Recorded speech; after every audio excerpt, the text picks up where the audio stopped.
Scarborough Subway, for your talk. This morning on Metro Morning, you suggested that there was enough money left over from the money committed by governments for a substantial down payment on the LRT. But in fact, when you read the report, there's hundreds of millions of dollars potentially in risks and other costs not factored into the number that's there now that could more than overtake any of the savings you keep talking about. Like, isn't a fact that the LRT is suddenly unfunded something that you said was going to be funded? Well, first of all, the Eglinton East LRT, which will travel through Scarborough and serve the University of Toronto campus and several neighbourhoods in between, always counted on the participation of the other governments for a big part of its funding. And so it is one of the reasons why I've made it a priority, and the City Council, in fact, has endorsed it as a priority project for the second phase of funding that's going to come, hopefully, from the other two levels of government in the near future. But with respect to the city's share of that, I would only point out that, yes, while there were various numbers that were put forward as possible factors that could increase the cost of the Scarborough Subway in the report that you refer to that came out this week, there was also appended to that a report that gets no notice whatsoever that identified hundreds of millions of dollars in potential savings on the cost of constructing that subway that could be achieved depending on the choice of materials, the choice of construction methods, and so on. And it wasn't written by me, it wasn't written by a politician, it wasn't written by a public servant, it was written by an expert firm of engineers who are globally known for this kind of work. And so our job is going to be to get that subway built, and that is what I view as my first and foremost assignment. People didn't send me down here to continue the endless debates that have left this city with transit paralysis and traffic paralysis. They sent me to City Hall to get things done on building transit and fixing traffic, and they sent me to City Hall specifically with a mandate, a strong mandate, to proceed with the Scarborough Subway.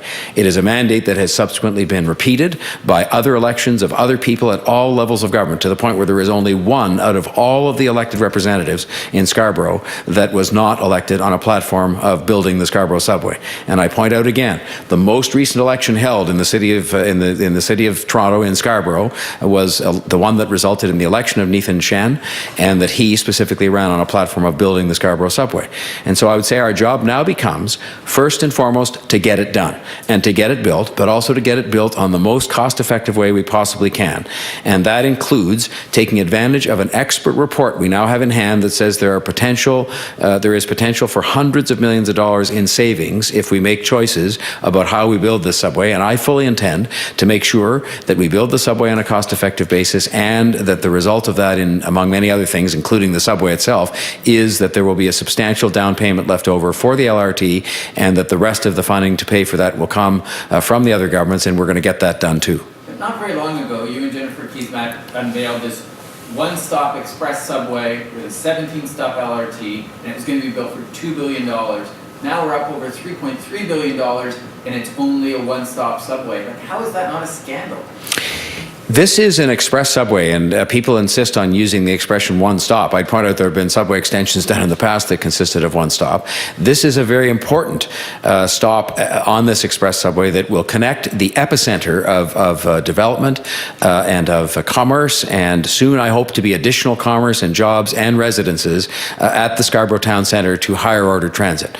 Anybody looking at the arrangement that I had a chance to see again the other day, where you have to get off the subway as it ends at Kennedy and get on this creaky old RT that runs along and half the time doesn't run along, that is obsolete, that has to be replaced, would wonder why it is that we're now having the 9th vote at the Toronto City Council to approve the Scarborough Subway instead of just getting on with it. And I believe, as I've said many times, I believe that when this is looked at 25 years from now, they will look at both the price tag and the length of the debate and the fact it took 9 votes to move this forward, and say, what was the issue? This will be an excellent long-term investment for the people of Toronto. It will be an express subway that will connect the epicenter of economic and other activity in Scarborough to the rest of the city, will lead to jobs and investment locating in Scarborough, including, I hope, companies that come from overseas. And we're going to move it forward. We're going to do it on a cost-effective basis. We're going to watch every penny. But at the end of the day, this is going to be a good project for the people of Scarborough and for the people of Toronto. And it will rectify years, together with the LRT and Smart Track, years of gross underinvestment in Scarborough in transit, and I think that is something, that's the real scandal. Thank you. Thank you very much. So, Mayor